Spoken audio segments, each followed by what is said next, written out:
Alfian benar-benar tak bisa fokus bekerja.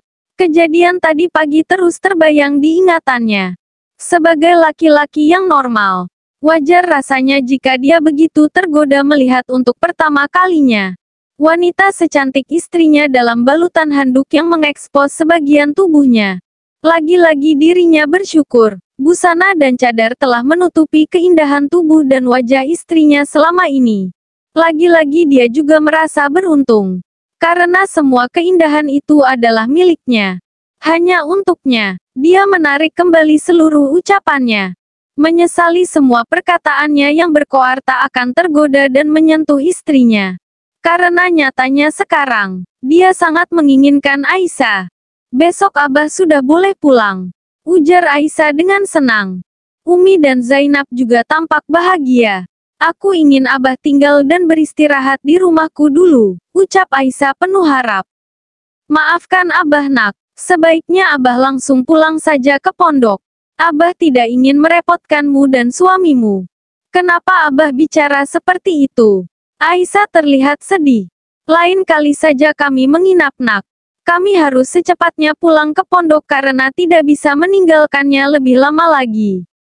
Ucap Umi sambil mengelus kepala putrinya. Aisyah mengangguk mengerti. Mereka semua melanjutkan perbincangan dengan hangat. Tak lama terdengar suara pintu diketuk dan dibuka. Lalu terlihat beberapa orang dengan setelan jas masuk ke dalam ruangan menghampiri mereka semua setelah mengucapkan salam. Aisyah dan kedua kakaknya, juga orang tuanya terlihat heran. Namun kemudian Aisyah tampak mengenali salah seorang dari mereka. Seorang ibu-ibu yang kemudian dia ingat jika itu adalah ibu Dokter Anita. Maksud kedatangan kami ke sini ingin meminta maaf. Seorang lelaki parubaya melihat Aisyah dan seluruh keluarganya dengan penuh hormat.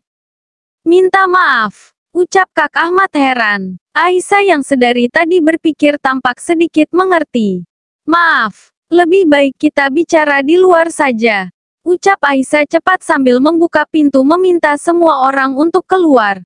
Semuanya saling berpandangan namun mereka menurut akhirnya keluar ruangan. Ada apa ini dek? Tanya Zainab mewakili rasa penasaran kedua orang tuanya. Bukan apa-apa, hanya salah paham saja. Aisyah tersenyum. Dia akan keluar dengan diikuti oleh Kak Ahmad. Kakak tunggu saja di sini. Aisyah menahan kakaknya. Tidak. Kakak mau tahu apa yang terjadi. Ahmad memaksa keluar. Di ruangan direktur, Aisyah melihat Dokter Anita duduk sambil menundukkan kepalanya diapit oleh kedua orang tuanya. Saya ayah dari Dokter Anita. Ucap pria parubaya itu mengenalkan diri pada Aisyah dan kakaknya.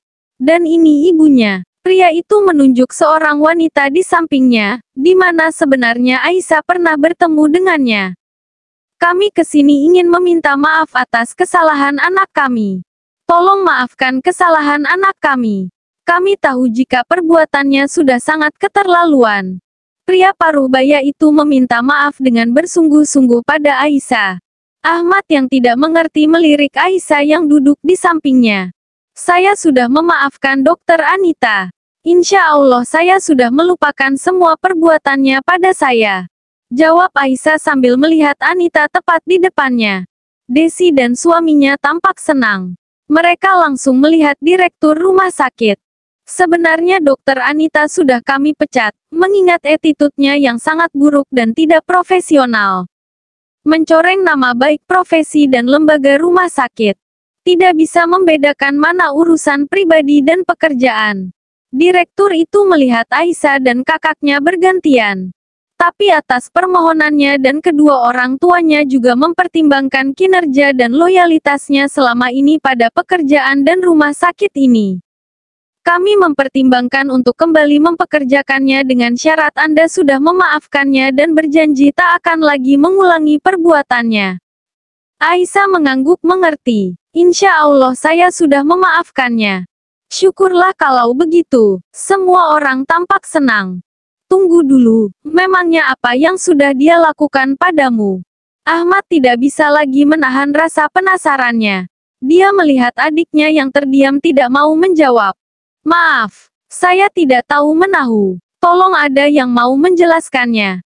Ahmad melihat semua orang. Akhirnya direktur rumah sakit yang memberitahu Ahmad apa yang sebenarnya terjadi.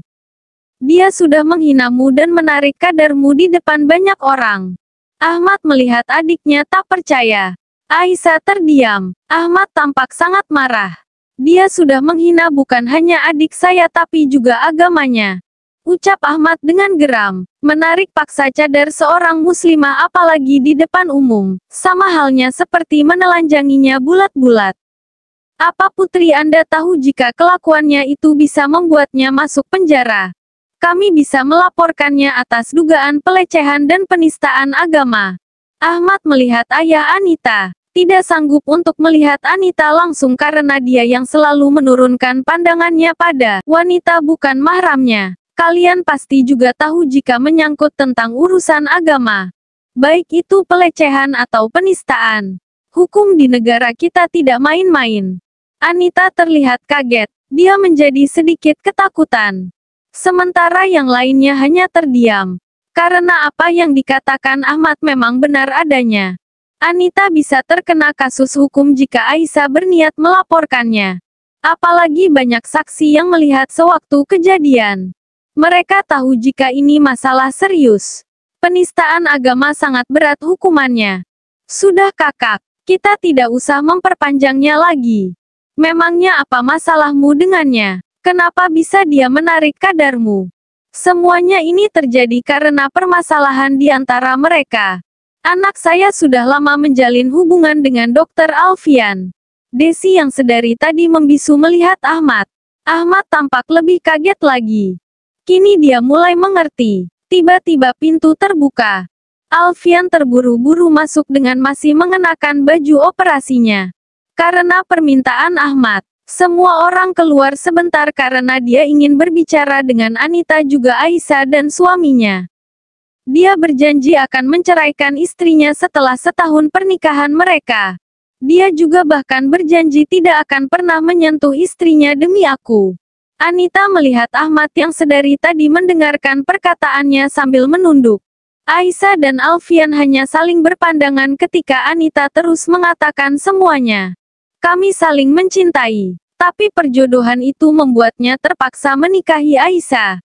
Anita terlihat sedih, bahkan tampak menahan tangisnya. Ahmad melihat Alfian dengan marah. Awalnya aku memang terpaksa, tapi sekarang tidak. Cukup. Ahmad melihat Alfian. Aku sudah mengerti semuanya. Ahmad memegang tangan Aisyah. Menariknya untuk ikut bersamanya. Aisyah mengikuti kakaknya yang membawanya keluar ruangan. Sementara Alfian terlihat frustasi sambil melihat Anita dengan marah. Kakak, jangan katakan pada Abah. Aisyah menghentikan langkah kakaknya. Ahmad menatap wajah adiknya. Kenapa kamu memendam sendiri penderitaanmu selama ini? Kakak, apa yang dikatakannya memang benar. Tapi sekarang tidak lagi. Suamiku sudah berubah. Itu menurutmu. Kakak tidak mempercayainya. Lalu apa yang akan kakak lakukan? Kakak tidak mungkin mengatakannya pada Umi dan Abah kan? Kakak tahu jika Abah akan kembali sakit jika mendengar semua ini. Kakak mengerti kamu memilih untuk diam selama ini demi Abah dan Umi. Tapi sekarang kamu tidak perlu lagi menyembunyikan semuanya. Kita akan memberitahu semuanya setelah Abah sehat nanti. Sementara itu, kamu akan ikut kami pulang ke pondok besok. Kakak, Aisyah kaget. Dengar perkataan kakak atau kalau Abah tidak boleh tahu sekarang. Paling tidak Umi yang harus tahu.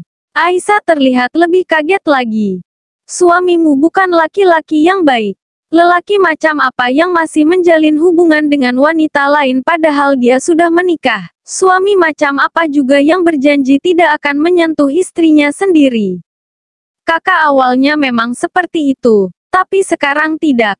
Baik, sekarang kakak nanya, apa dia sudah memberimu nafkah batin? Tanya Ahmad ingin memastikan. Aisyah tak menjawab. Belum kan? Aisyah menundukkan kepalanya. Bingung. Tak mungkin baginya untuk berbohong. Tidak usah menunggu 1 tahun. Tinggalkan suamimu sekarang. Ahmad pergi meninggalkannya dengan marah. Aisyah terlihat bingung karena kemarahan kakaknya. Dia bertekad akan meluruskan kesalahpahaman ini. Tak mungkin baginya harus berpisah dengan sang suami.